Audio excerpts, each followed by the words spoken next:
Retired George Mason University history professor Peter Henriques starts off his author's note writing, quote, "If anyone had told me in the summer of 2023 that I would be writing one more book on George Washington, I would have expressed extreme skepticism." In episode 6 of this Booknotes Plus podcast series in 2021, Professor Henriques told us the same thing. But at 88 years old, he's back with another book on our first president, George Washington, his quest for honor and fame. In the afterward chapter at the end of the book, Peter Henriques puts a special emphasis on George Washington and slavery.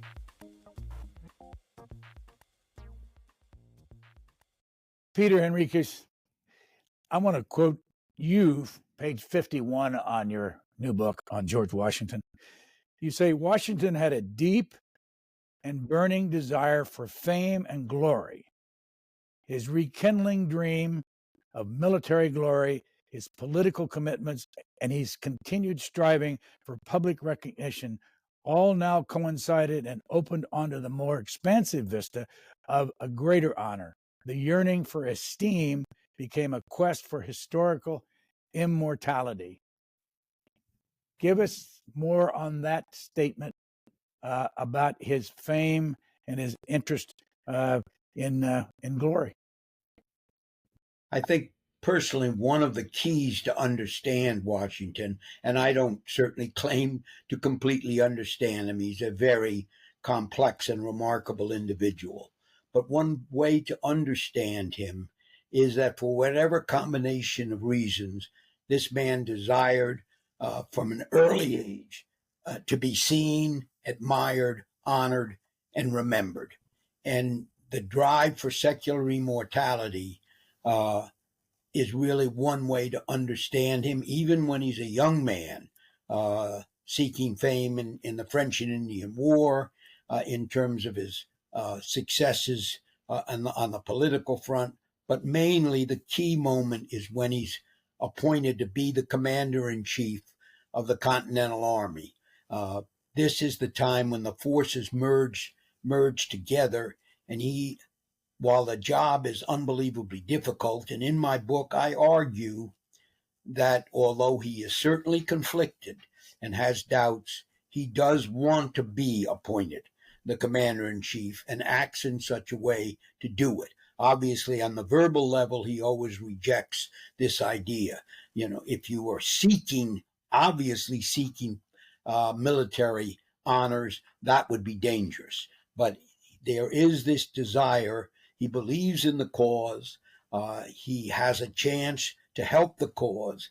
And if the cause is successful, his desire for secular immortality will reach a level that probably he never could have imagined, that he would be 250 years after the revolution, still the dominant and most remarkable figure in American history. What do you think he would think of Mount Vernon if he came back to life? Saw that it's the most attended of all the presidential sites. He'd certainly be very pleased, although I don't think he saw Mount Vernon as what it turned out to be. He divided, in his will, he divided up his property among different people.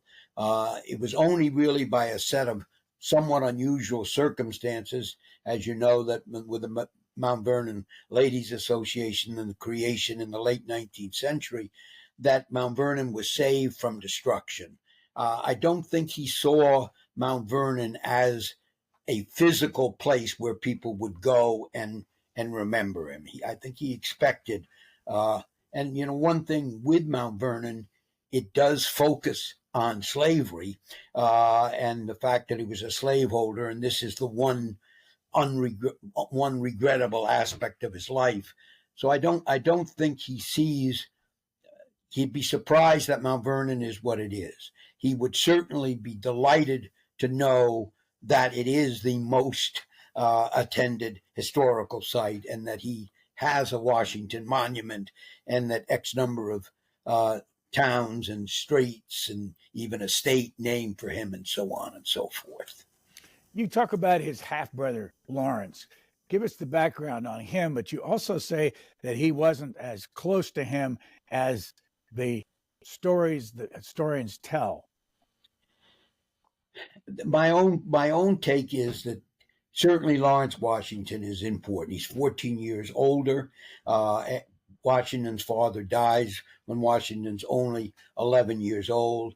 Lawrence is a figure, a military figure. He's involved in the campaign against Cartagena. When Lawrence owns Mount Vernon first, he names Mount Vernon after Admiral Vernon of that attack, and Washington keeps the name. I certainly don't mean to say that Lawrence is not influential and important, but I think one of the main interesting tidbits that most people are not aware of is that Lawrence Washington and William Fairfax brought charges against the Reverend Charles Greene for sexually abusing Lawrence's wife, who was Anne Fairfax,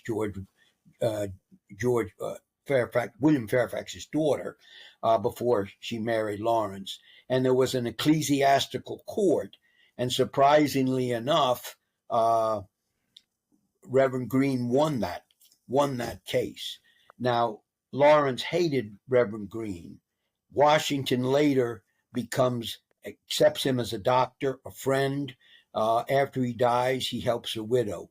Seems to me that if you were very, very closely connected and your brother despised someone, you would not then end up admiring that person. And he has several complaints about Lawrence Washington's will being in chaos. He even makes a few corrections in his semi-autobiography with David Humphreys that's mildly negative about Lawrence. So I'm certainly not saying he's not influential, but I just don't see him as the symbol figure in terms of being like a substitute father for Washington. I know for years, we talked 5 years ago, but I know for years you were a professor at George Mason University, and you're now retired. And you told us, as I know you remember, that last time when we talked, it was probably your last book on George Washington. What changed your mind? I did think that was my last book.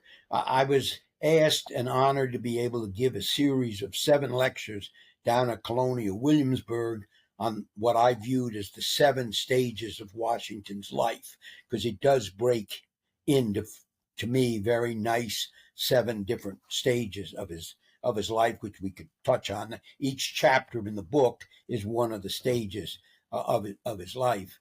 And frankly, the lectures went over very well attended, a lot of good response. And my wife, Marlene, actually said, you should put this into a brief book. And I said, this is too much trouble to do. I steal quotes from everybody. In a talk, it's fine. But if I put it in a book, I have to find all these quotations. Luckily, when I started to do it, the advanced age of AI and searching for quotes, I have about 380 footnotes, and I was able to find most of them on my own, and then I had people like Bill Ferraro at the University of Virginia Press find others, and I made the proposal to Nadine at Zimmerly down at UVA. She was interested, and I said, let's do one more time. I mean, I am 88 years old.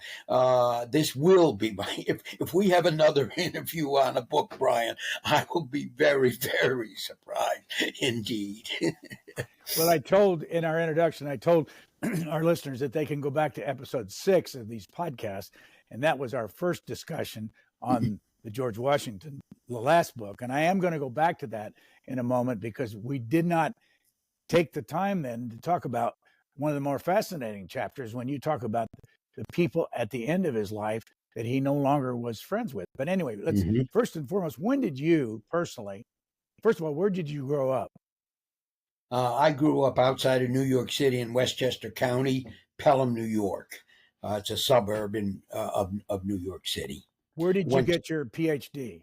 I got it at the University of Virginia in 1970, which is a while ago. Can you remember the first time George Washington meant something to you beyond just walking through Mount Vernon?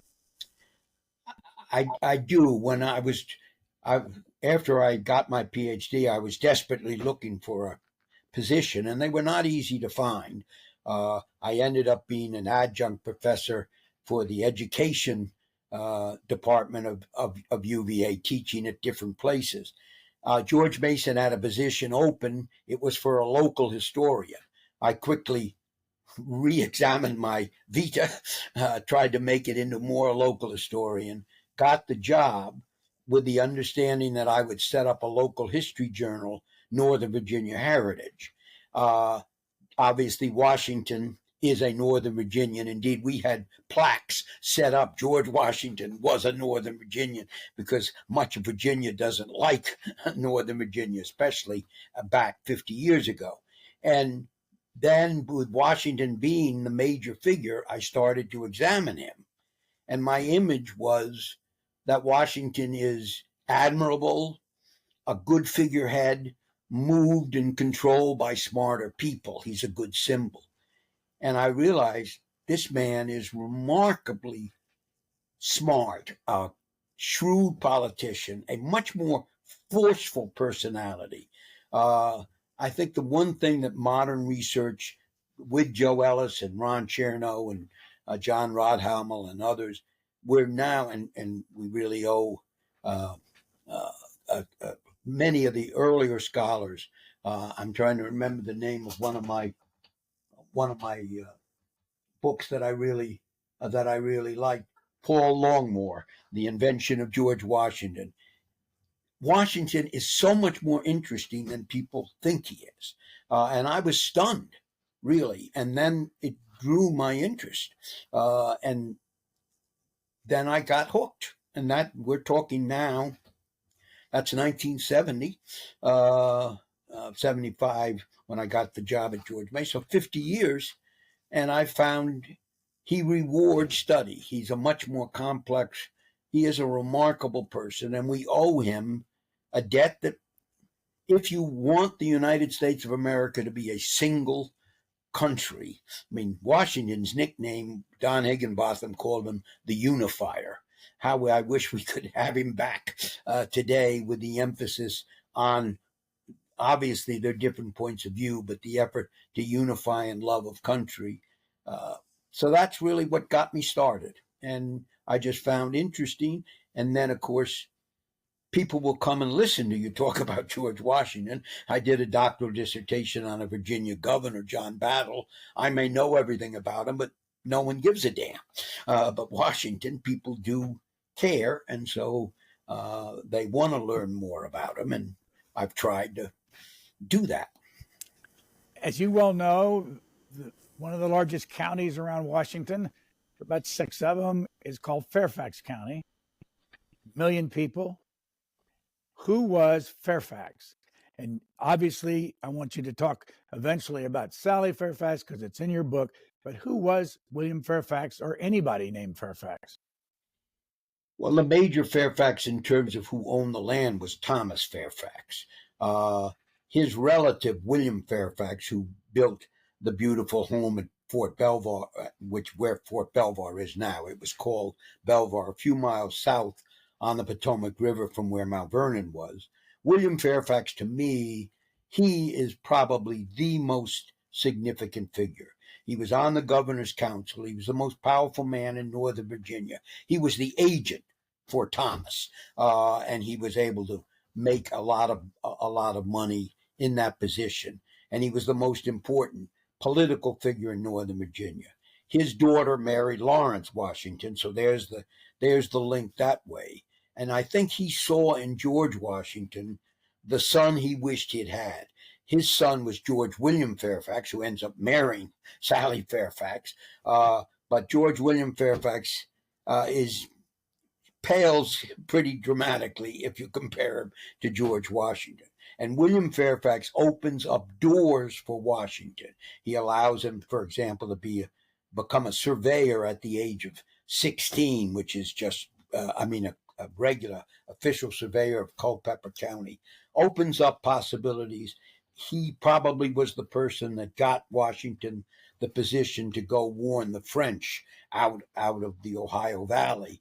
And that trip really brings Washington into the spotlight. So there's several Fairfaxes. There's Thomas Lord Fairfax, who is the proprietor, his relative William Fairfax, who's the dominant figure. Then there's his son, George William Fairfax, who marries Sally Fairfax, and his daughter, Anne Fairfax, who marries Lawrence Washington. And really, that's the connection. And Washington, as a young man, went to Belvoir with some frequency. This is how you live as a Virginia gentleman. You have to remember the Washington family, his father's dead at an early age. They're not top gentry people. They are in the gentry class, but the real gentry is William Fairfax. And I say in my book that I think Washington learned what it meant to be a Virginia gentleman at Belvoir. We'll be right back. Sally Fairfax, the story's been around forever.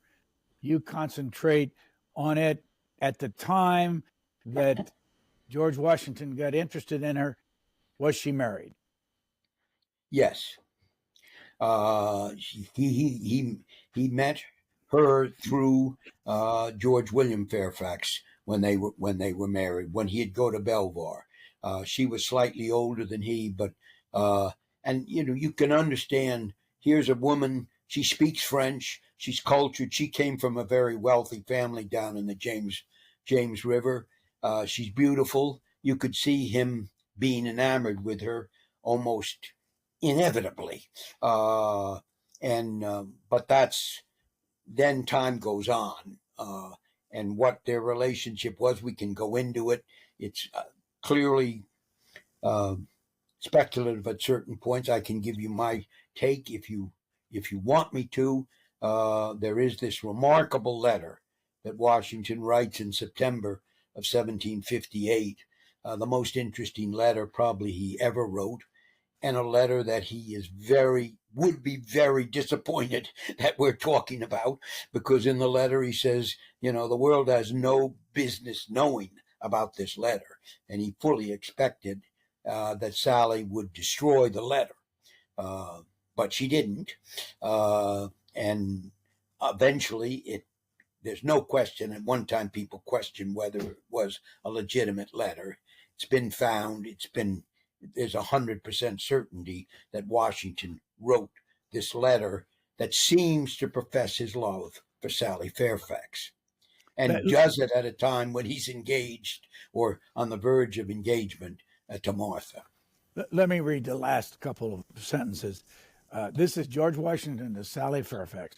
You have drawn me, dear madam, or rather I have drawn myself into an honest confession of a simple fact.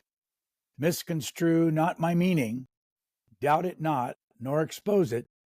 The world has no business to know the object of my love declared in this manner to you when I want to conceal it. Where is the letter physically today?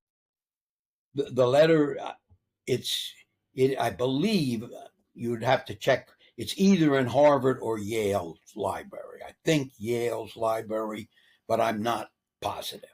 What happened, and it to be honest with you, Brian, it's interesting that the letter did survive.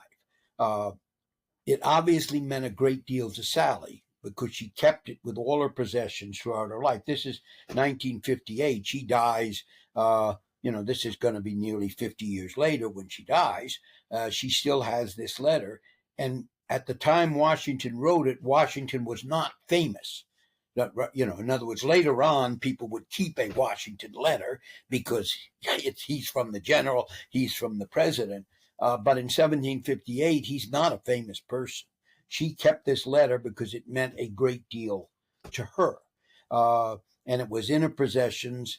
I don't know the exact details. It was lost for quite a while, and many people claimed it was a forgery. Douglas Southall Freeman, when he wrote his book, the letter had not at that time been found, but Freeman argues very effectively this is Washington. He was certain it was a real letter, even though it had not been found.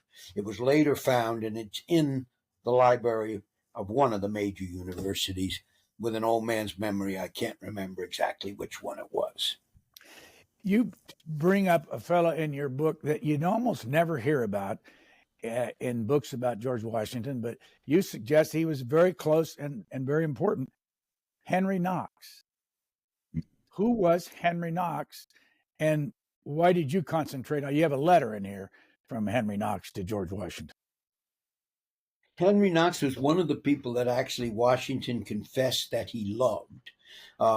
He was a bookseller that became the head of the artillery for the American Revolution. Somebody said that Henry Knox is like Washington's sister in a way. He's so close. He's so close to him. It just as, I don't mean to get political, but having just listened to the Secretary of Defense, or Secretary of War to be more proper, and at the moment lambasting American generals if they're too fat. Henry Knox was a huge fat man who was remarkably capable, one of Washington's most admired aides in charge of the artillery.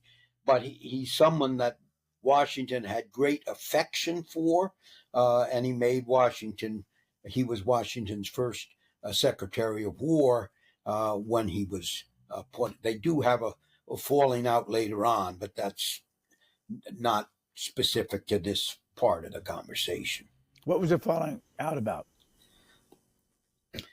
When after Washington retires and he is called back into service when Adams is president, it looks like we might go to war with France.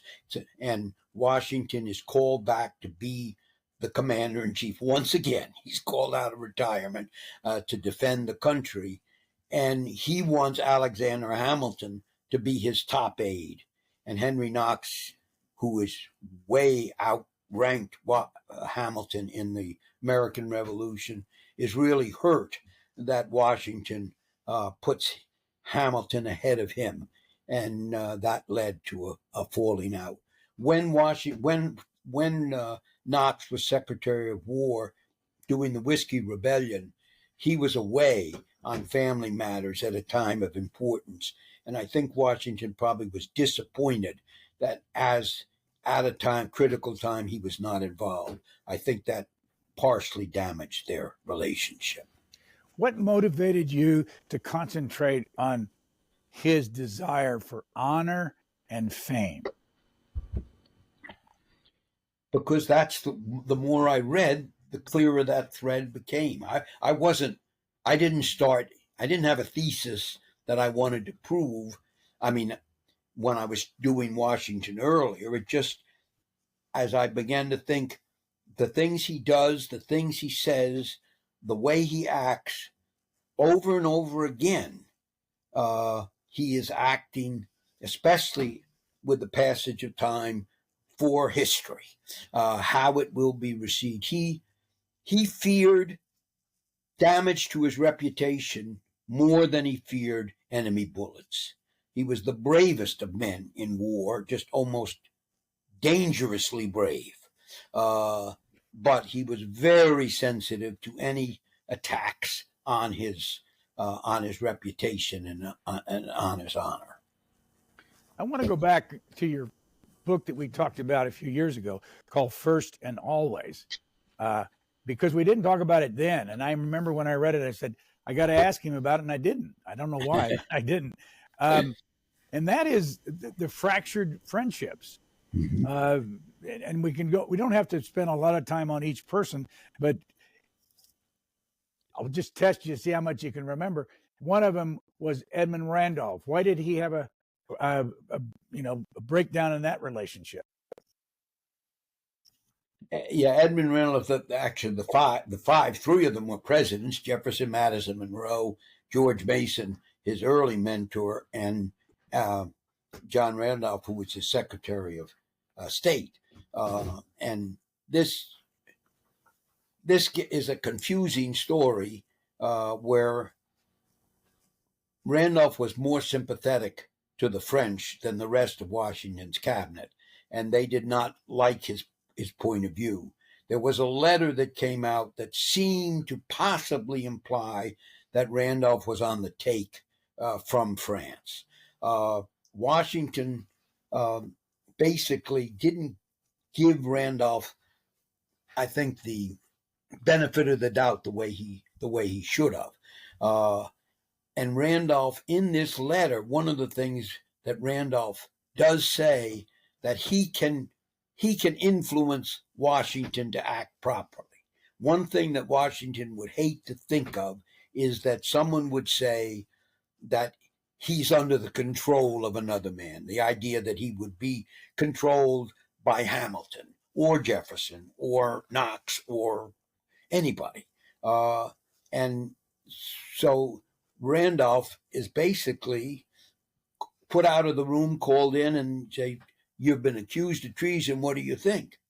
And Randolph, after he thinks about it, he resigns. He's absolutely livid. It's a little bit like I'm come to you and say all of a sudden you're arraigned for charges that are absolute BS, and you get very, very angry. Randolph got extremely angry, blamed Washington, wrote a very long defense, very critical of Washington, and of course that criticism of Washington sealed his fate and their relationship. And Randolph had been Secretary of State and Attorney General at one time. Yes, that's right. He was Attorney General first. Then when Jefferson resigned, he became Secretary of State. Now, one of the falling outs was with the guy that they named you at the school where you taught, George Mason. What was that problem? A lot of people think the problem with George Mason in Washington, George Mason opposed the Constitution.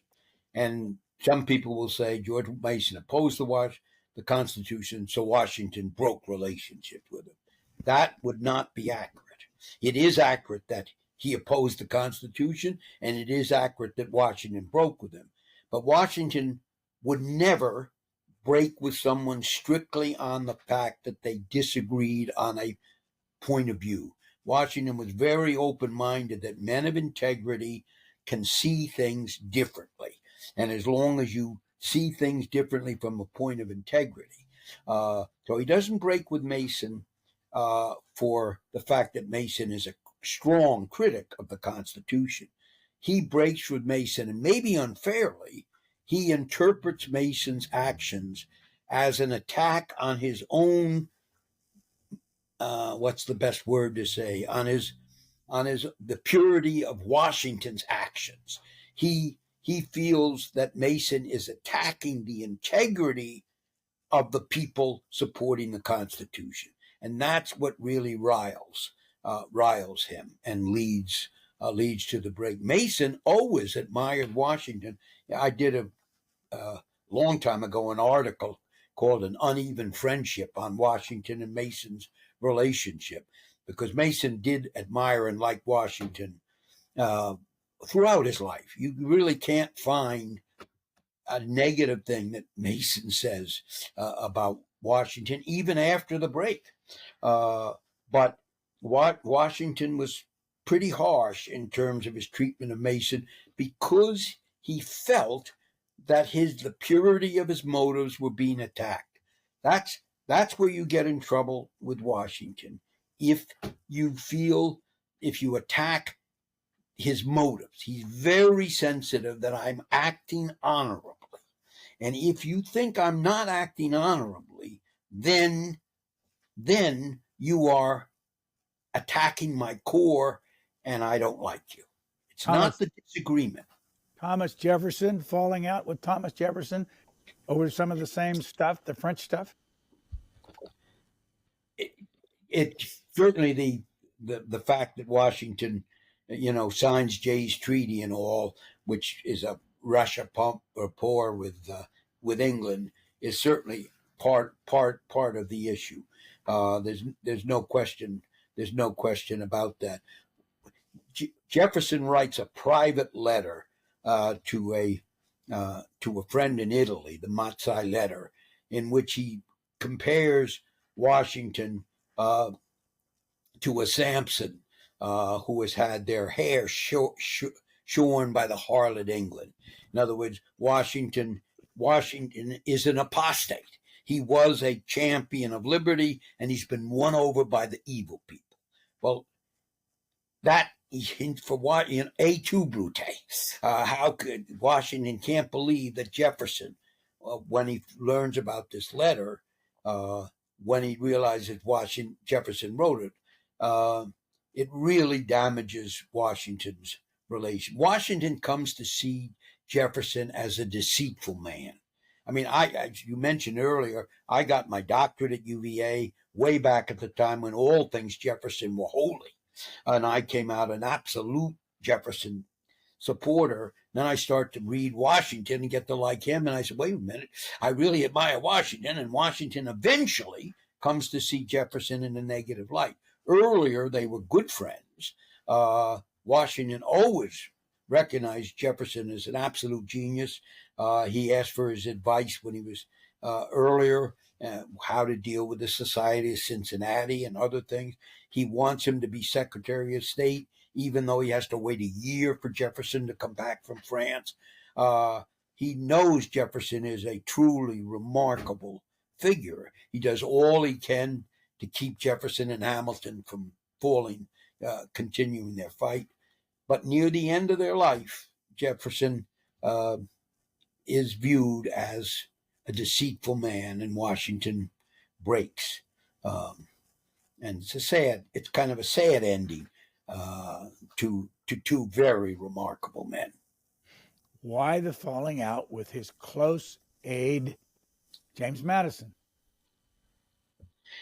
The falling out there is not quite as dramatic.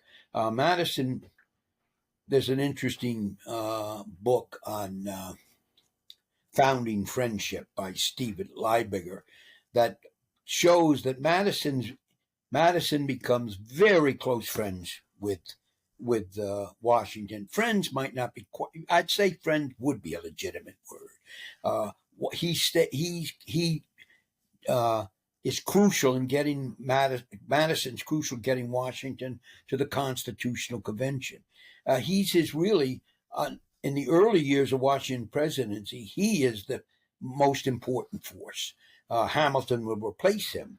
But Madison, eventually, the same type of thing. Washington feels that in some of the things that Madison did in terms of opposing Jay's treaty, it attacked Washington's personality, or not personality, his integrity. And that was the thing that triggered it.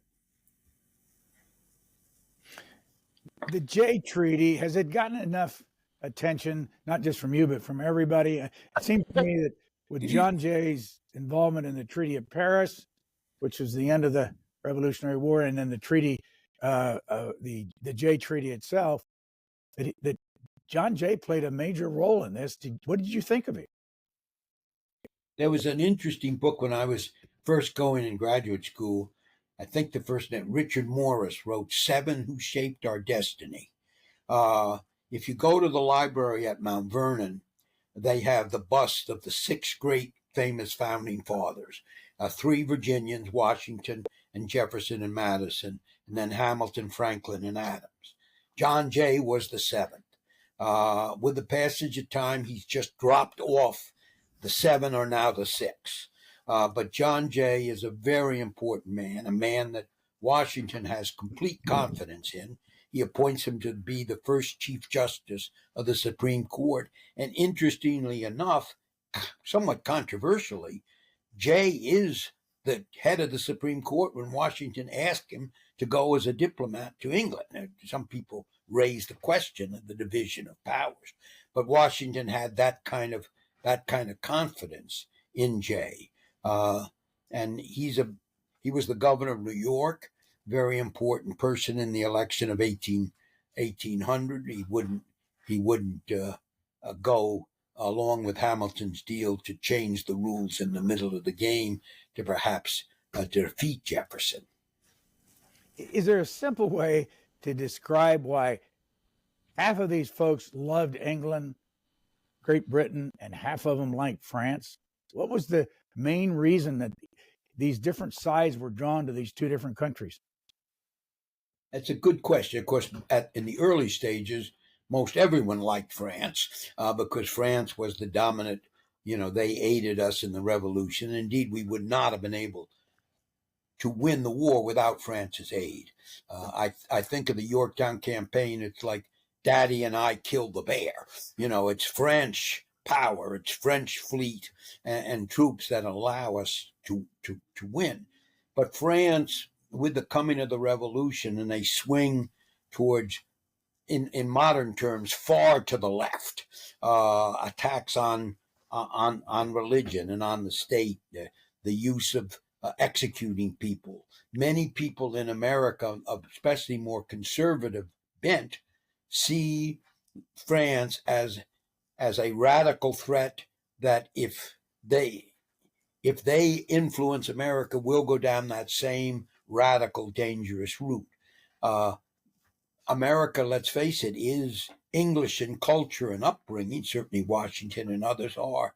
Once the war is over, many feel, in comparison to the radical French, the more stable British government, and also the trade advantages we'll have with England, they definitely are the better partner to deal with. I mean, Washington certainly doesn't want to align himself with England against France. He wants America to be neutral, but there's no question that the more conservative Federalist point of view is afraid that French radicalism will seep into America. They see Jefferson as a symbol of French radicalism. They think of him as an atheist, as an attacker on morality and things like that. Gross distortions we know from watching political campaigns, but if the election of 1800 will show you that extreme and absurd charges are not new in American history. We'll be right back. The last time we talked, you said that your four boys had given you a medallion of George Washington that you wear all the time. Are you still wearing it? I am still wearing it. Matter of fact, I'm the last chapter on my book is on Washington and slavery, and I'm pretty harsh on Washington, harsher than I was in my first book, Realistic Visionary, because I studied the issue more. And one quote I like from Jefferson, as the founder of the University of Virginia: "Here we're not afraid to follow truth wherever it may lead." And as an historian, my job is not to determine what the answer is, but to find out what the answer is. And although I have sympathy and understanding for Washington, there are a number of things, as his record as a slaveholder, that I wish, as a good historian, I didn't have to report.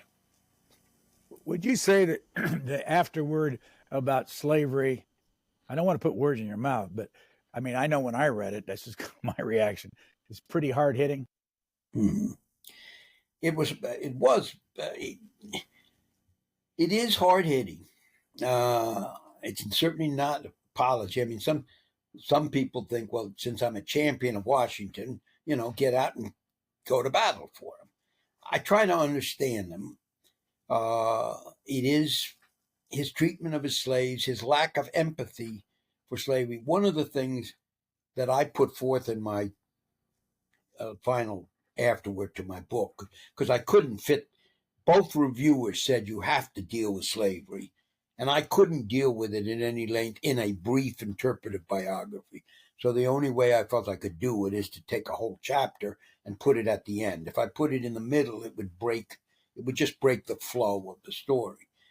So my job was to do that, and so I'm trying to examine. And one of the things I personally felt that I learned, which I've not seen elsewhere, is that if Washington intellectually comes to believe that slavery is evil and should be abolished, that is his philosophical opinion.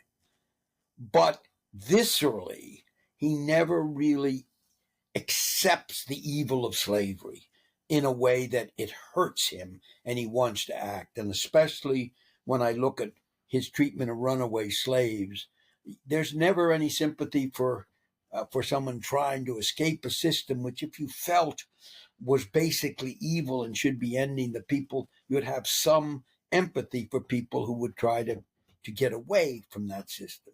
Washington convinces himself that the patriarchal system, paternalistic patriarchal system, that we take care of our enslaved workers. We take care of their health. We take care of their food and protection. In return, they owe us.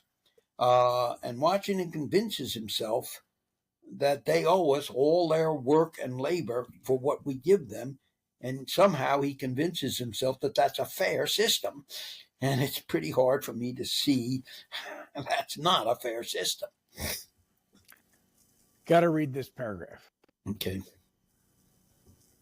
These are your words. Theft was a constant and aggravating problem at George Washington's Mount Vernon estate. At one point, Washington ordered that most of the dogs belonging to his enslaved workers there be shot because they served as sentinels for night raids to pilfer plantation stores. He further ordered that, quote, if any Negro still presumes under any pretense whatsoever to preserve or bring one into the family, he shall be severely punished and the dog hanged. This goes against, when my kids were young, there's a little children's book, George Washington Loves Dogs, and the story of when during the Battle of Monmouth, when General, forget which general it was, lost his dog, Washington returned it back to the general, and it's a nice story.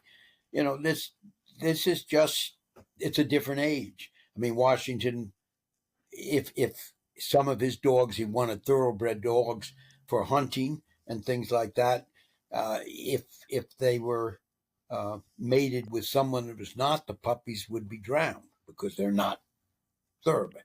You know, I'm sorry that that's the fact. The attitude towards livestock and things, they're very much, they serve us. And there's not this cuddly feeling that most of us would have today. Well, then the next paragraph's important. There are many documented cases of Washington authorizing the use of the whip at Mount Vernon to keep his enslaved workers in line. The best known case involved an enslaved seamstress, Charlotte. What's the Charlotte story? This in another, in my first and always book, I have a longer section on it, but basically Charlotte is quite a remarkable woman. She's a very outspoken person, and she and the overseer get into a fight over her share of the meat for the time. She comes in and throws it at his feet, and the overseer then whips her, writes Washington about it, and basically says, I will continue to strip her back until she behaves herself. And Washington writes back, your response was perfectly proper, because if they will not behave, you have to force obedience. It's a sad chapter, and Charlotte is a remarkable woman. There's been when it comes to the slavery issue with George Washington over the years, there have been a lot of different numbers thrown about. Can we go through the numbers just to finish this part of the book? How many slaves did George Washington himself own, and how many did his wife own? At there are 316 or 317 slaves at Mount Vernon at the time of Washington's death. He owned in the range of 100. I cannot remember the exact amount. And those were the slaves under his personal control, and those were the enslaved workers that he frees in his will. Although, as I mentioned in the book, there is a catch to the freeing of the slaves. They have to wait until Martha dies before they are actually freed. Why? Because most of his slaves had intermarried with the Custis slaves. If your Washington glasses are on, if I free the slaves now, you have a free person and a slave person. That's going to set a lot of trouble. It's going to cause problems for my wife. So better keep them as a slave couple until she dies, and then it would be freed, because she will not have to undergo, I think he put it, the most painful sensations. This is an abject failure, Brian. I mean, it's amazing to me that Washington ends up with a system that his wife comes to believe threatens her life. Martha will free the slaves at the end of the next year after Washington dies, because, as she wrote to Abigail Adams, I feared my life in their hands. Now, here's a smart, loving husband, and Washington is a tremendous. His idea of how to deal with the problem leads his own beloved wife to feel her life was threatened. It's not easy to deal with how do you get rid of slavery without causing all sorts of trouble.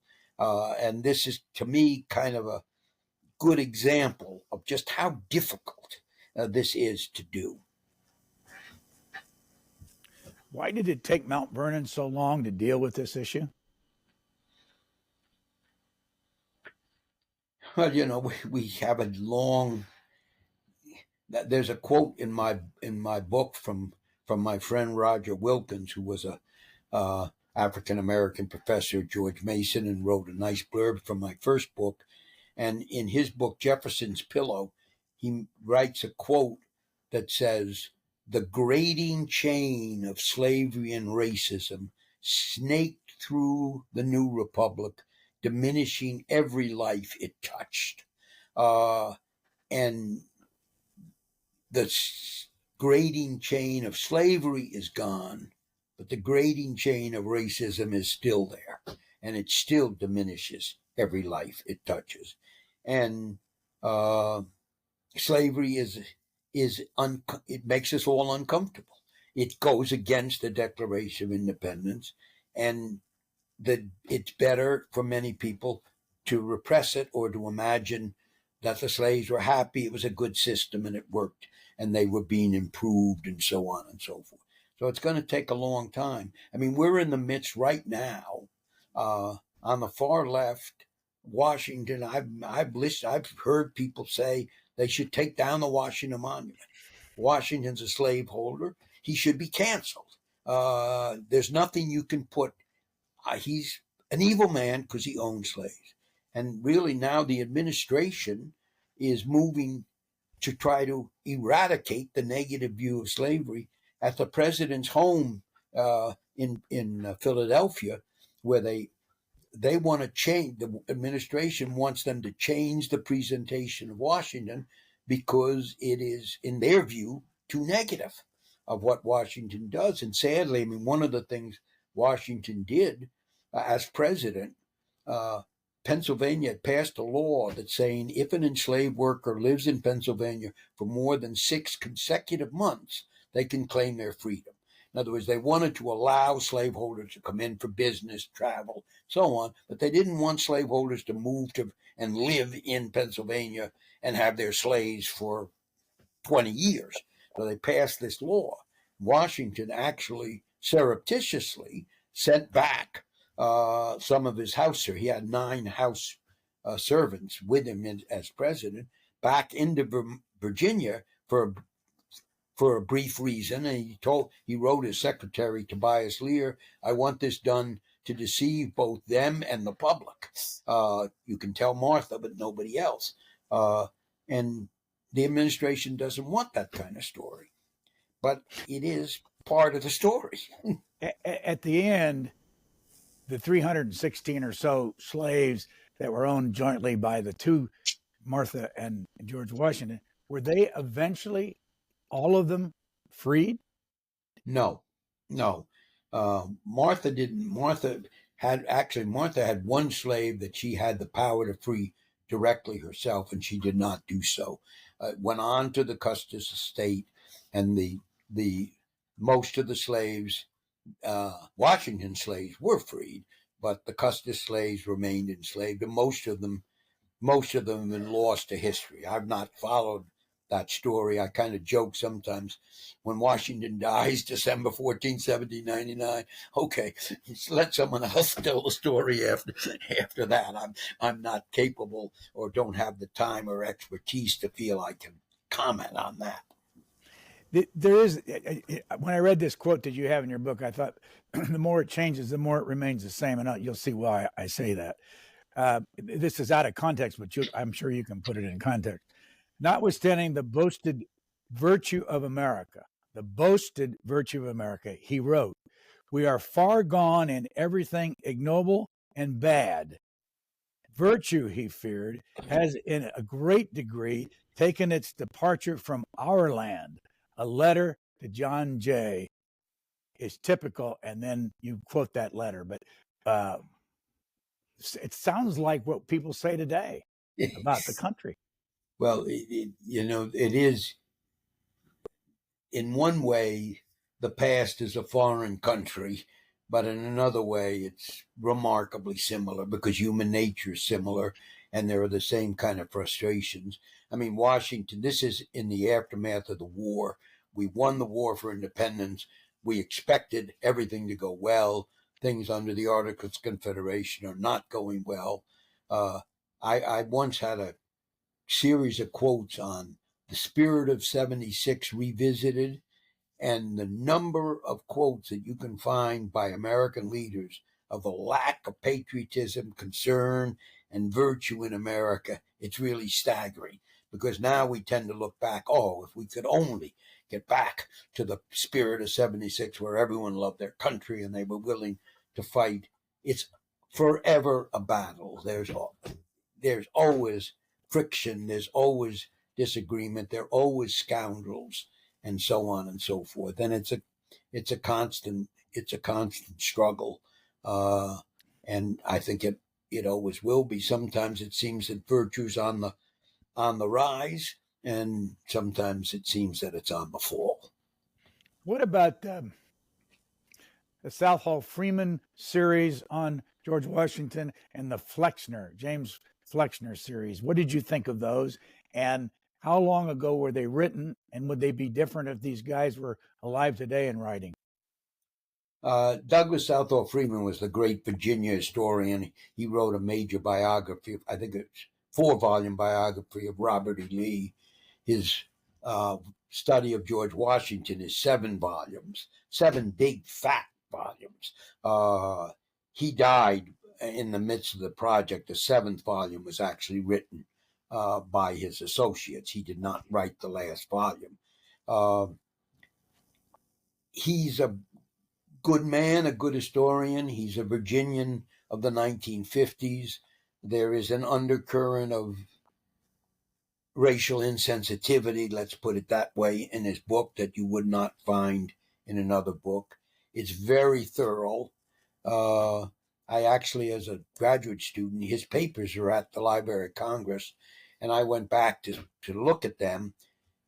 He has students and people going around typing up letters that are found here and there. Now, what a joy to be a researcher now. You go on Founders Online, or Washington's papers, Jefferson's papers. You can search for them by sets of words and so on and so forth. And he had an army of people, and he made a major contribution. And there's a lot of information in there that's almost in no place else. Flexner is a much more readable volume. Flexner, it's a 4-volume study, and he summarized it in a 1-volume study, The Indispensable Man. Flexner, a lot of people, I like Flexner's writing style. When I was teaching, I used The Indispensable Man as a book. I would not use it now. There are many short books that are much better than The Indispensable Man. And Flexner, he's not a George Washington scholar. I mean, he makes a number of not necessarily interpretive mistakes. I mean, factual errors that he just is wrong on a number of different things. So he's readable. But if I were to recommend someone read it, other than, I'm plugging my own book for the new book that I just wrote on Washington as a brief book. But Joe Ellis's book, His Excellency, Joe Ellis is a wonderful writer. He's a great wordsmith. I quote him more than anybody else because we have a similar view of Washington, and he writes better than I do. So I often will quote him. And the bigger volume by Ron Chernow that won the Pulitzer Prize, that's the best big Wombed Tomb book. John Rodehamel wrote a good book, The Wonder of the Age, which is a fairly brief, excellently written book. In talking about his search for fame and respect and treated with integrity and all that, you tell us a number of times his search for the proper uniform. The uniform with lots of good things about it. Describe that. Well, Washington is, especially as he's a little bit of an actor, a figure on a stage. He sees more and more on a larger stage. I mean, when he was seeking to be an officer in the French and Indian War, he spent more than a third of his salary on a uniform. He wanted to look the part. When he went to the Continental Congress, he wore his uniform. This is on the verge of the Revolution. As far as we know, the only person in uniform, when you're 6'2" of military bearing, wearing a uniform, and they need a commander-in-chief, it's not too surprising. Hey, there's a possibility right there. You could see that. And after he is appointed, he goes to a tailor in Philadelphia to get a newer uniform. The uniform, some people think he wore his French and Indian War uniform to Continental Congress. That's not accurate. He had his own tailor in Mount Vernon make a uniform, but it wasn't as good as he wanted, and so he then went to the Virginia tailor and got a new one. And when he was brought back to be the commander-in-chief after his presidency, when he spent an amazing amount of time in his writing describing the kind of uniform he wanted. And he had asked a friend, can you find a perfect white horse for me to ride? Look, one of the things that Washington is, how to put it, he is visually very impressive. He would not, I remember when I was first teaching a course, I commented, someone said, well, Washington isn't because he's strong and handsome, it's because he's such good character. I said, if Washington looked like I looked, he wouldn't be Washington. The physical persona of Washington is a key part of it.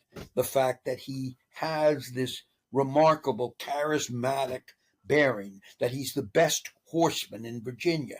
That's like being the best athlete in your college. He is graceful, powerful, strong. That's an important part of his aspect and looking the role. And people are awed by the look of the man. And he knows that's part of his major advantage. He's not a clever speaker. He's not a Patrick Henry who can get up there and give wonderfully moving talks, but he can do eloquent things and moving things, and he can bring people to tears and bring people and win their admiration. I mean, so many people write later on how Washington inspires them as a soldier, as an officer. And part of it is his tremendous courage. He risked death numerous times and inspires people. And a bullet, for whatever reason, if you're religious or lucky, but a bullet never pierces his skin, but he's certainly remarkably fortunate that it didn't, and we're remarkably fortunate that it didn't. Before we shut this down, I need to ask you, you mentioned earlier that you're 88. You seem to me to be in good health. Are you sure? Because I asked you this last time. I'm going to ask you again. Are you sure this is really the last George Washington book you're going to write? This would be the last George Washington book I'm going to write. If someone asked me in the 250th anniversary to give a talk or something like that, I could see maybe writing a new talk on Washington, What Manner of Man, something of that nature. But a book, no. In all seriousness, I want to pull my own recent family. I have 4 sons and 12 grandchildren. And I'd like to pull that part of our family history together, the old 8mm films of the kids playing soccer, and show my grandkids, this is your dad when he was 8, and so on and so forth. And I want to work on that, and that as long as I have energy and brain power to use, I'd like to do that. Any of your sons teach today? My son Greg, who you saw earlier, he's a professor of psychology at James Madison University. Another one is a law partner down in Charlotte, North Carolina. Another runs a personal trainer school, and another is a financial person. So I've got it covered on all aspects. We've actually covered 2 books this time. A little bit from the one we talked about a couple of years ago, First and Always is the title of it. And then the current book, George Washington, His Quest for Honor and Fame. Peter Henriques, thank you very much for your time. I always enjoy talking with you, Brian. Thank you. Thanks for tuning into this week's Booknotes Plus podcast. If you have a moment, please consider rating and reviewing us wherever you listen to podcasts. Your feedback will help others discover the program. And don't forget to share this episode with friends and family. For the latest on new episodes, schedule updates, and more, follow us on X @C-SPAN Radio.